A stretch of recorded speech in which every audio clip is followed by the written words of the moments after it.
Hey, happy March 1st, 2026. The Gorillaz' new album, The Mountain, came out on Friday last week, and I checked it out. And to be honest, it was kind of a daunting, album for me. Being an hour and 6 minutes long, 15 tracks. And not only that, but the Gorillaz have a ton of lore to them that I just don't know anything about. This was also my first Gorillaz album ever listening to. Um, I know some hit singles, of course, because they're kind of like undeniable, and I like them. But this is the first time I've ever listened to an album, which might be a weird place to start because there's a lot of Indian influence in this album, which I ended up liking. It kind of reminded me of the Beatles and their trip to India and everything. Um, and yeah, it was cool. But maybe it's not reflective of the entire band's discography or anything.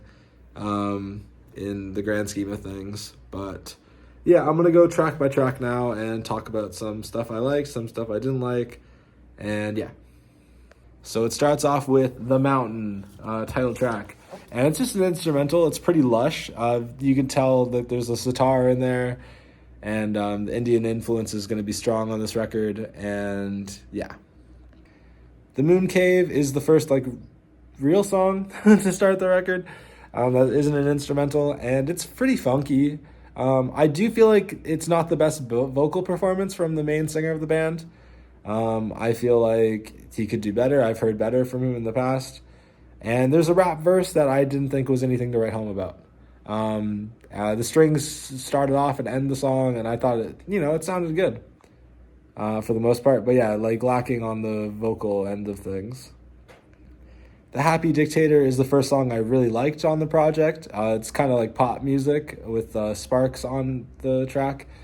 I really like the lyrics on this one, especially. Very much enjoyed this track. Had a good time listening to it. The Hardest Thing is a precursor to Orange County. It's a little song in itself. It's about Tony Allen, a friend of the band, and his death in 2020. And I felt like, it felt very real and honest and pretty cool. Orange County is the next song, and it kind of reflects on The Hardest Thing. It kind of picks up where that one left off, using similar lyrics. Very melancholy, beautiful song. The whistling was fantastic. I really loved it. And I read it's more about a separation than it is death. The Hardest Thing is more about the death of Tony Allen. This one's more about a breakup or something like that. Just a separation of someone that's still alive. I really like the lyric, "I'm not your enemy." I don't know why, that just hit home for me. And I loved this song. This might be my favorite song on the album. The God of Lying, I kind of ignored when it was released as a single, but I really enjoyed it listening to it today. I would highly recommend it. It's one of the strongest songs on the record. The Empty Dream Machine has the sitar again and a great rap verse, and there's a traded vocals part in the song that's also really cool. I really dug this one. The Manifesto has a different verse to start, with a very abrupt transition halfway through with Proof, a posthumous rap verse from Proof, Eminem's friend. That's how I know him. Not bad by any means, but 7 minutes long is a little too much for me, and I didn't take too much away from this song. The Plastic Guru is where the fatigue really set in for me, where I was just holy fuck.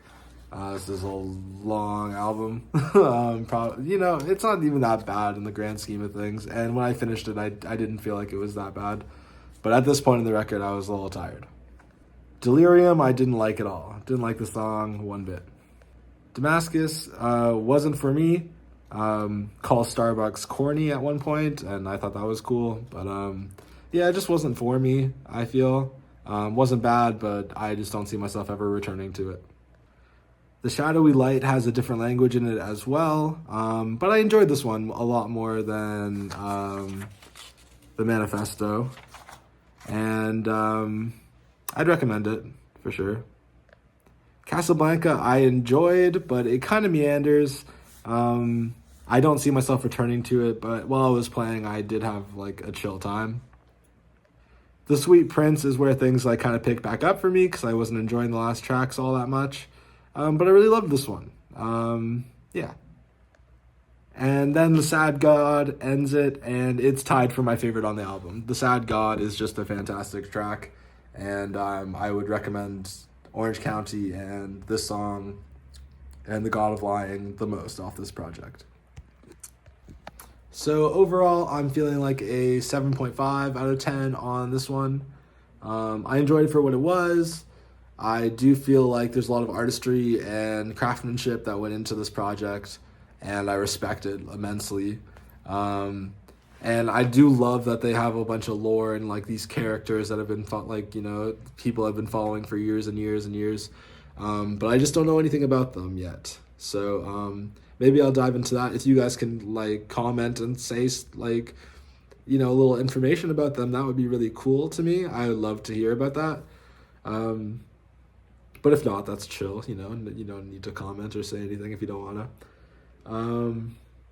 So yeah, 7.5. I enjoyed it. I don't see myself returning to a lot of the tracks on here, except for the 3 I mentioned earlier, The Sad God, Orange County, and The God of Lying. I see myself putting on in the future, and definitely putting in playlists. So yeah, I hope you guys enjoy this record a little bit more than me. Give your thoughts and opinions in the comments down below.